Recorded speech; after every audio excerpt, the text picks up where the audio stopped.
The hotel I would like to talk about today is the Zabir's Dhaka. It is located right by the airport in our Dhaka city. It is a really big hotel. It has around 1 or 2 acres of land in it. It is very, open, spacious, and has a very beautiful garden and a lot of amenities in it. It also has a lot of great facilities like an indoor swimming pool and also an outdoor one, which is very big and is like a ravine in sorts, like the way they constructed it. I also like the fact that it portrays a modern yet minimalism architecture style inside the buildings. Also, it has a lot of facilities like hotel, like you can stay over in it. They have lodging too. You can also stay in tents because they have outdoor camping facilities as well.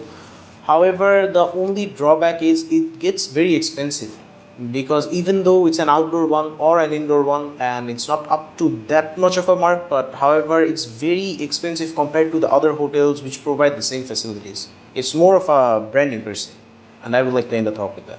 Okay. What things are important when people are choosing a hotel?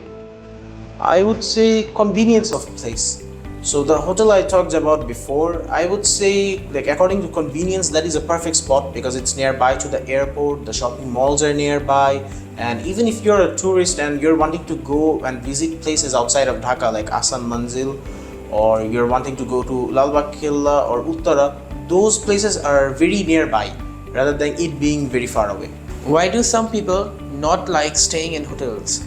Well, some people generally travel a lot and they focus more on their work rather than, sleeping, staying, or enjoying the luxuries in a hotel. So, generally, what they do is they only sleep at night time, they don't spend much time in their hotel, and that's pretty much it. They don't do much, they just work.